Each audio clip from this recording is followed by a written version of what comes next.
Hey everyone, David Nima here, and welcome to another episode of Good Problems to Have. I'm your host, David Nima, and author of Good Problems to Have, The Anatomy of Contemporary Happiness. It's a small book, but packed full of best practices and good advice for achieving happiness in contemporary society. In today's video, we are going to be kind of doing a reaction to Patrick Bet-David and Valuetainment versus Chelsea Handler. And these two are kind of in a little bit of a feud versus each other. And I think the central kind of point of disagreement between them is whether or not Chelsea Handler, being in her late 40s and single, not married, no kids, is she happy? And the question here is whether or not women, I guess the broader question is whether or not women can be happy without having a spouse and without having children. And I think it's interesting, first of all, that yesterday or a couple of videos ago, there was two women discussing, what men want in a relationship. And now we have some men here discussing, I guess, what makes women happy. But I think, that's kind of besides the point, because a lot of things about what makes a person happy are gender neutral. And in fact, if you review the book, I don't discuss anything in terms of men and women. I discuss them in terms of being a human being, a person. And, there's a lot of, old tales about, what makes men happy or what makes women happy. And you'll see some of that in this video. And just be careful about that. There's also a few personal attacks against Chelsea Handler here, which we'll try to avoid, because I really want to focus on the topic of whether or not women, I guess, in this case, can be happy without being married and without having children. So let's listen to a little bit of what they have to say. You text me in the middle of the night, Yep. and I look at this, I'm like, you gotta be kidding me. So apparently Adam has triggered Chelsea Handler, where her team made a video, edited, with Adam responding to Adam as an alpha man. And you should see what she had to say. Rob, please play this clip, and we'd like to get a little bit of reaction. If you guys are easily triggered, from don't watch. 3 men in their 40s and somebody in their 20s. If you're easily triggered, don't watch. Go ahead, play this. 45% of working women ages 25 to 45 by 2030 will be non-married, no kids, single. Okay, so you might say, well, what's wrong with that? Okay.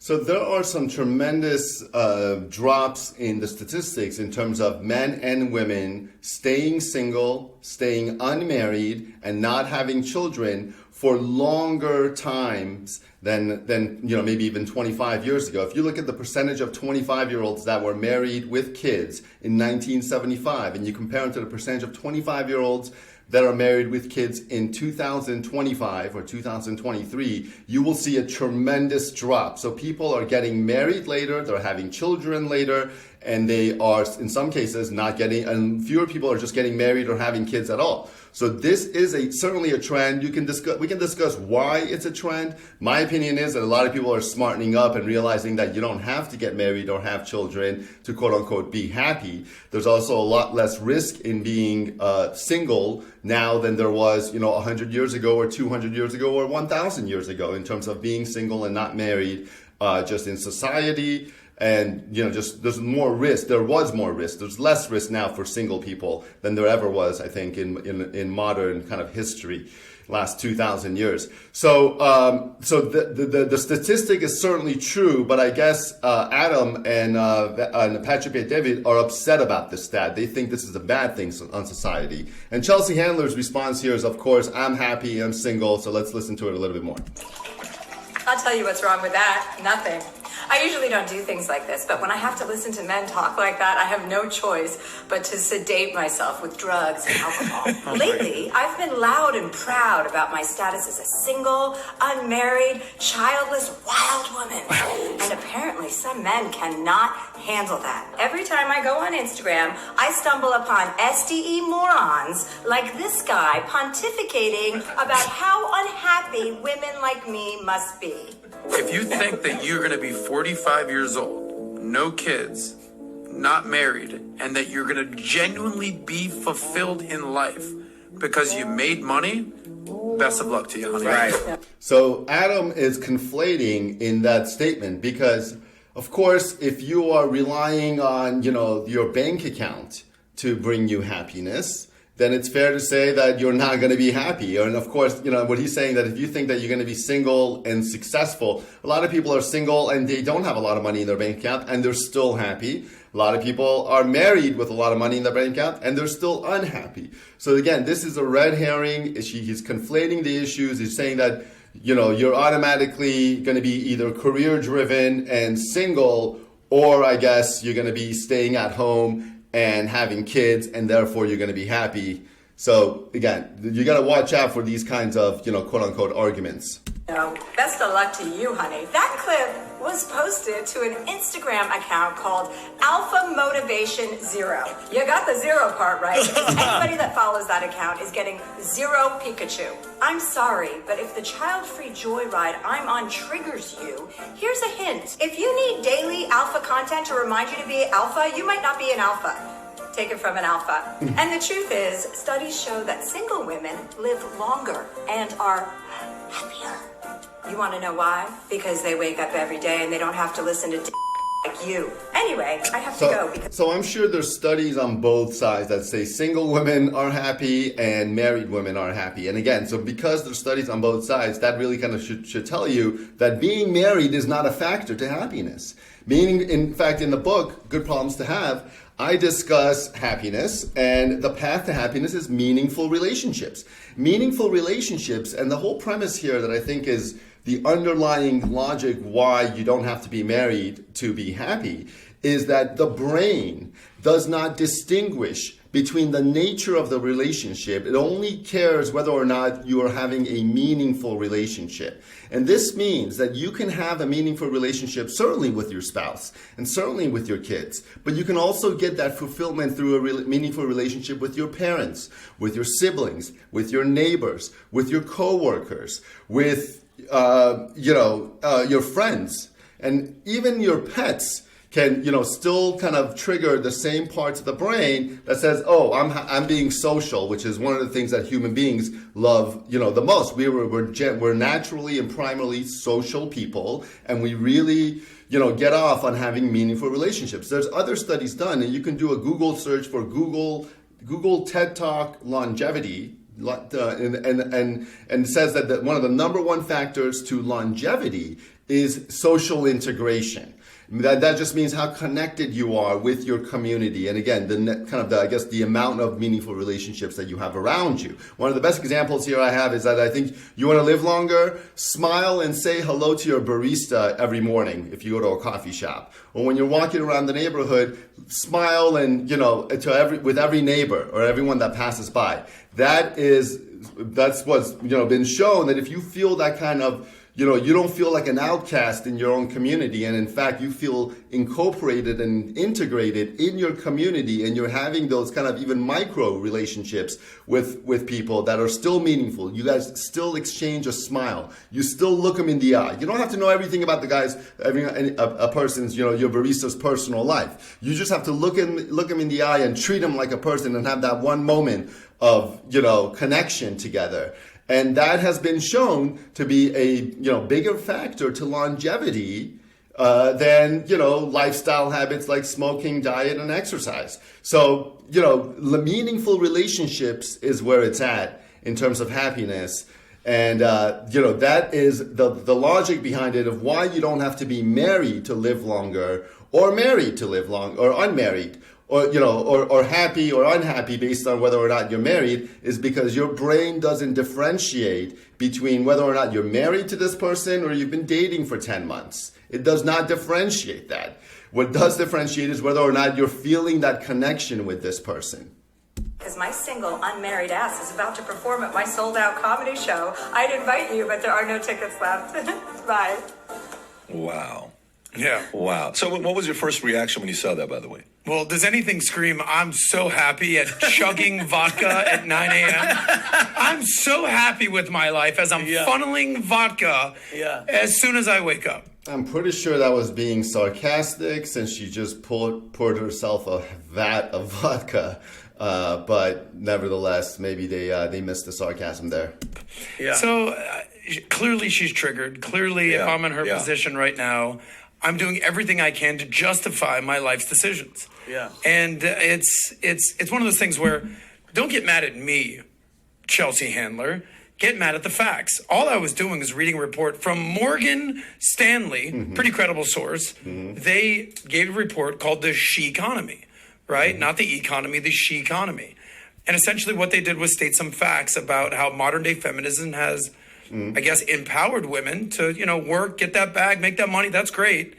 But what are the ramifications of those decisions? Well, the ramifications is you might end up like Chelsea Handler, alone, single, no man in your life. How about financially independent?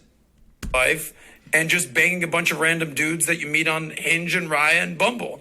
And if that's what you want out of your life, follow the Chelsea Handler path. But if you want to be a beautiful feminine woman like our friend over here today, maybe you balance having a career, but also a beautiful feminine woman, whatever that means, right? So I think, again, these are kind of the red flags that you want to watch out for when people just start talking about other people in these terms. What makes somebody else a beautiful feminine woman? The fact that she's married and she has kids? I mean, come on. Nobody cares about what she does with her. I generally don't care. Live your life, get married, don't get married. I literally could care less about it. I don't wake up and think about Chelsea Handler, but who I do care about are the women that I speak to. We all know I do a show, Soscast, that I interview hundreds of wide variety types of women. I've had women in their 40s break down in tears crying, basically saying, I'm alone. My eggs are frozen. I don't have a man. I used to be hot. Now guys don't look at me the same. I was fed a crock of shit by feminism.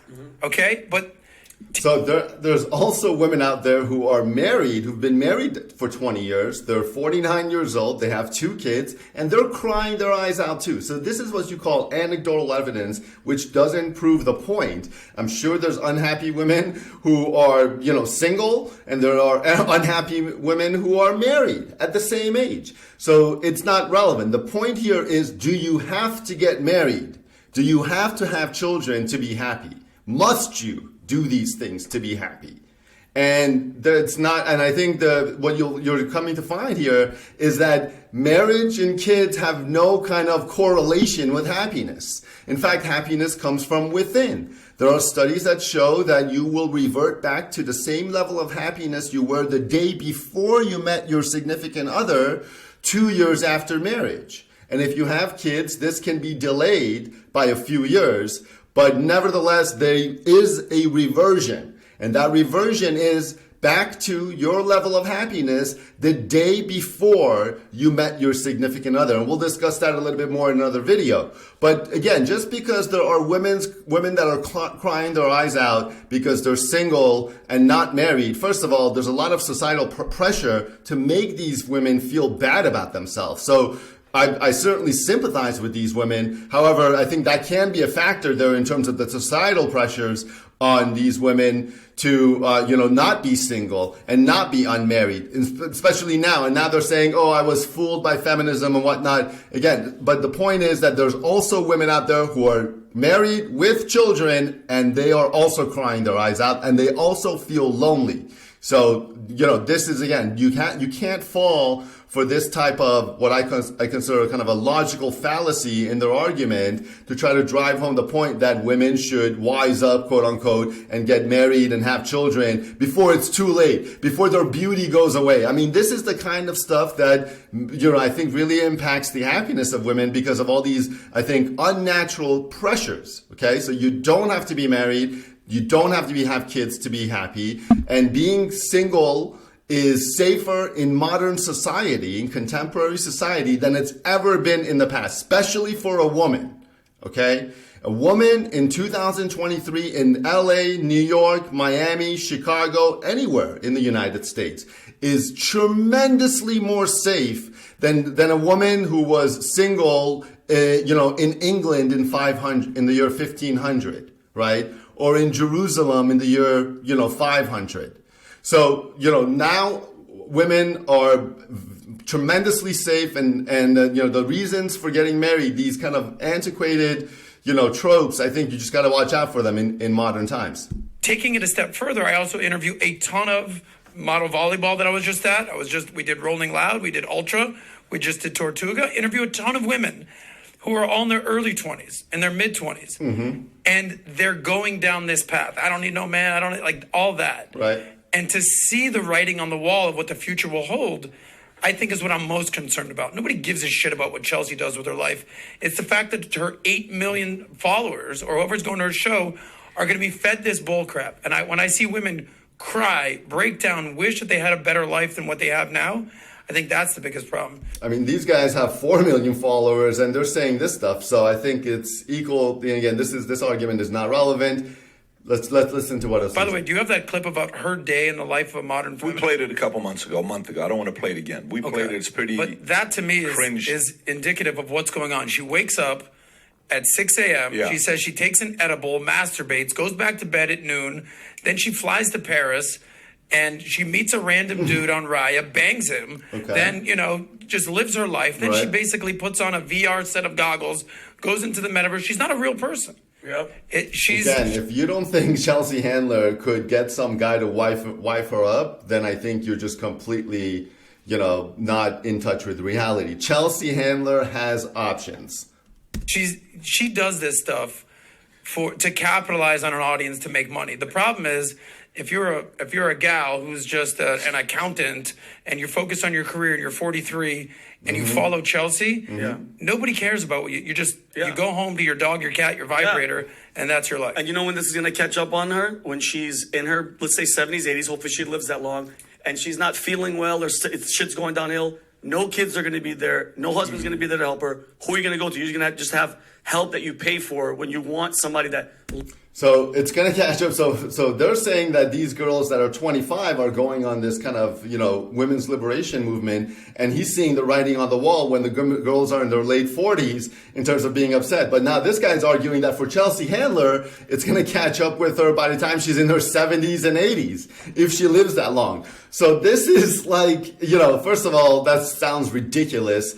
And also, this is another trope, right? This is another trope in terms of you don't want to be old and have nobody taking care of you. You want your kids and you want your spouse to be taking care of you when you're old. No, you don't. That is a completely unfair expectation to have of your loved ones. And that's kind of a transactional type of love, right? I'm going to love you so you can take care of me in my elderly years. I mean, that's ridiculous. Elder care is better now than it's ever been before. And a lot of elderly have options in terms of being cared for. And again, if you have a lot of meaningful relationships, you can easily be cared for by your friends, by your neighbors, by your siblings, by your other, distant family members. You don't need a wife and kids to be cared for when you're older. And again, this is just a complete nonsense that you want to watch out for when people are telling you, oh, you don't want to be old and then be alone. Okay, you're alone, get a dog. You don't need to,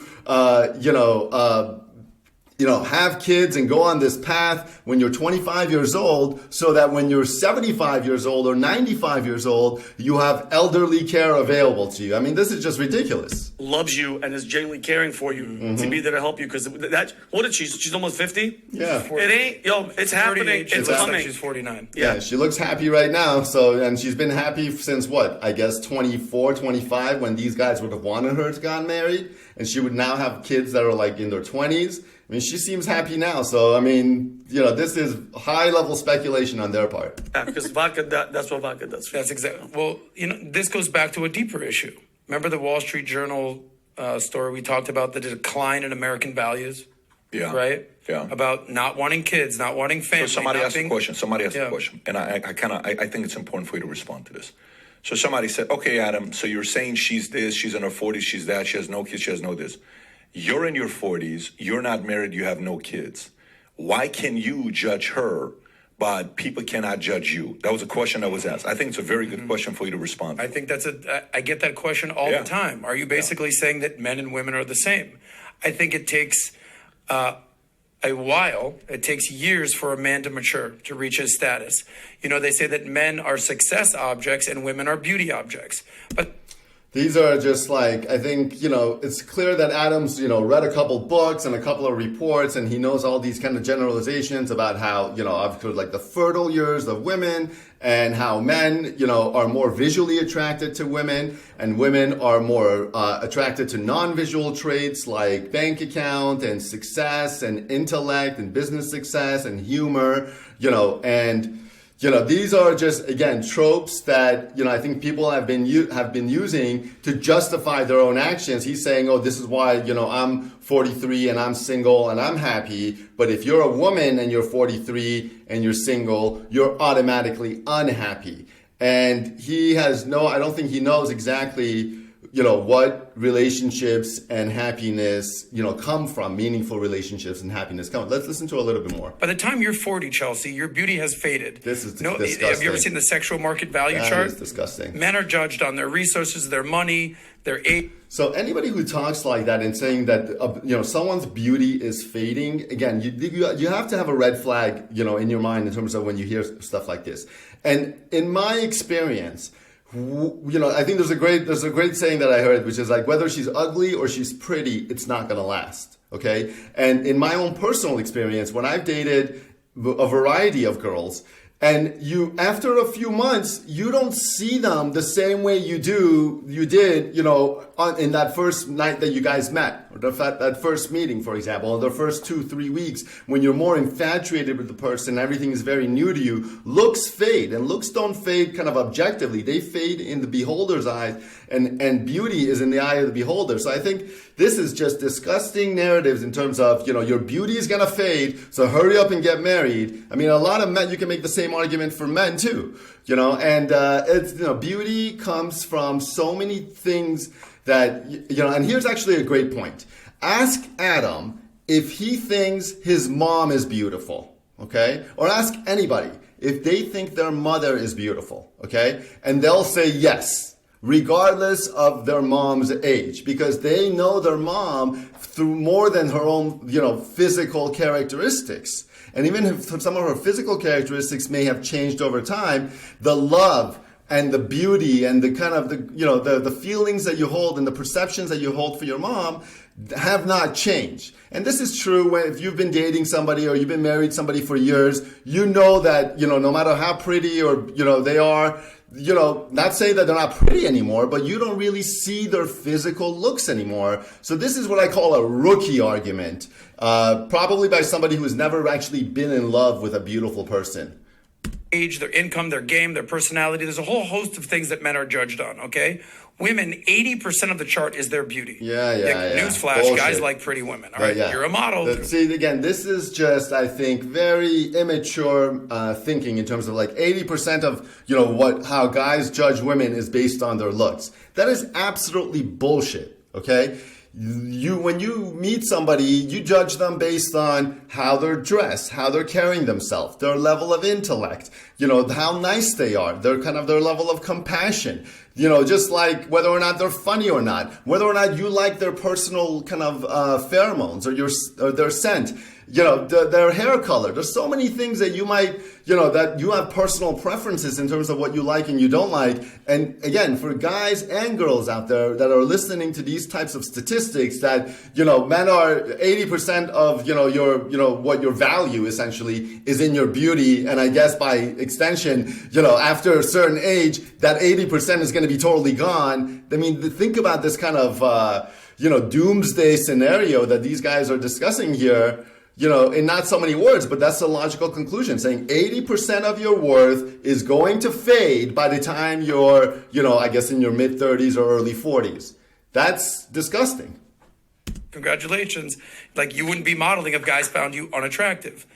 That's what men are judged on. And I speak to so many young guys out there that are 19, 20, 25. They haven't hit their mark yet. Women aren't paying attention to them. They have no money. They have no game. They have nothing. What is this guy talking about? There's a lot of 19, 20, 25-year-old guys who are cleaning up. And they can get any girls that they want. And the difference is not age or money. The difference is the look in their eye, their sense of self-confidence, their sense of self-worth, how comfortable they make the other person feel. I mean, this is how you can attract anybody, whether you're a man or a woman. So I don't know what Adam was doing when he was 19, 20, 25. I know there's a lot of men and women of all ages that don't have as much sex or love in their life as they would like to, and they would like to increase that. But it's listening to these types of messaging and kind of believing these kind of antiquated, outdated, irrelevant generalizations that are stopping you probably from having meaningful relationships and good sex and good love in your life. So my suggestion to you is to, find self-love. And once you're at a place of self-love, as I discussed in chapter 2, you'll be surprised how much your business and your romantic life and your personal life will just open up, because there's a tremendous release from your shoulders in terms of, oh, I'm not worthy, or my sense of self-worth, my beauty, which is 80% of my self-worth, is fading away every day, and I'm still not married. I mean, that's what, a lot of women are being trained to think by this kind of stuff right now. So, be careful. I think I'm like, dude, it takes time. Yeah. So, dude, it takes time. So, exactly. So, young men can, again, get women just as easily as any other age of men. And while success does have a factor to play in terms of attractiveness, and you can say financial success, and of course, the older you are, the more likely you are to be financially successful. It's not the only factor. To marinate, women reach their success on the front end. This is gross. I know plenty of girls in Miami that are 21, 25, who basically get invited on yachts, billionaires' yachts, just because they're pretty. You can be a young man and still get invited on a millionaire's yacht. You can be the guy who's bringing some of those young girlfriends of yours onto the yacht. You can just be, someone who works in the company for the owner of the yacht, whether it's a male or a female. And, if the rich people generally like people that they like, whether they're men and women, especially the people that they're not threatened by. So if you can, make anybody feel comfortable enough, they'll invite you on your yacht, and vice versa. I don't care how hot you are. If you're being an asshole or you're just are lacking confidence, you have less chances of being invited onto a yacht, whatever that means anyway, in terms of a measure of success. I mean, I don't know about that either, but I mean, this is the kind of stuff that, I think is being kind of, fed into people's minds, young and old, or whatever age you want to kind of consider it here. And I just can't believe that, they think that these kind of generalities still apply in terms of beauty. Women's beauty is on the front end and it fades, and men are basically worthless until they become successful in their 40s. That's basically what we're hearing here. I'm sure you've been there. You're on Palm Beach. Yeah. You get it. No dudes are getting invited on yachts. You need to work your ass off to buy the fucking yacht. Yep. Okay? So men and women are not the same. And the difference is my outlook, my perspective. I'm not that dude being like, I'm single, bro. All I do is smash, and that's what I want to do the rest of my life. It's like, no, I've had my fun. I've done it all. I've made money. I've made connections. Now I'm actually looking for the next phase of life. So no, the two. So Adam's probably just really on the tip here in terms of wanting to get married. You can tell. And I wonder how he thinks in terms of is the clock ticking for him? Are not the same. At 43, now I'm at my peak money, financial status, my work. Yeah, because the word peak is also another trigger word, another red flag that you really want to be careful when people discuss in these terms. Oh, I had the best time of my life was in high school or in college, or now I'm at my peak, inclining that he's going down. I'm here to tell you that every day in every way you are getting better and better. Logically speaking, every day today is the best day of your life. And tomorrow will be an even better day. If he's at his peak, when he says he's at his peak, does he mean today? And does he mean starting, Monday of next week, he's going to start going down? Or does he mean maybe this quarter? Or does he mean 2023? Or when he's 43? What about when you're 44, Adam, or 45? When is your peak start and when does it end? This is just the terrible ways of being thinking, and you can tell that he's actually fallen into his own kind of trap in terms of thinking that he's at his peak, inclining that from my perspective, I was the most successful in dating and in business and my health when I was 30, and I was even better at 31. And I was even better at 32 and got even better at 33. And I'm still getting better every day. Every day I'm getting better in terms of my business, my health, my mentality, my diet, exercise, my mindset, my relationships. In every way, I'm getting better and better every day. And, this concept of I'm at my peak, therefore I'm going to be coming down, be careful about this type of thinking. And now I have what is known as options. Chelsea is completely out of options. Are you saying she's your type? Is that kind of what you're saying? I could see Maybe something 20 like that. years ago, Chelsea. You like her, Sure. and is it like, do we need to say, Chelsea, if you're watching this? I he's would love free, to have a conversation with he's Chelsea. free. Sure. It would be great for you guys The to go on a chance of date. me wife. Okay, guys, so that's today's video, and I hope you enjoyed it. Like I said, I think the number one, factor for happiness is meaningful relationships. Most people source that meaningful relationship from their wife and kids or their husband and children, but, science shows that it does not have to be a marriage relationship. It can be other types of relationships that make you happy. And that's why some of these kind of antiquated tropes about, women lose their beauty at a certain age and their fertile years, and they should therefore get married younger, but men can get married older.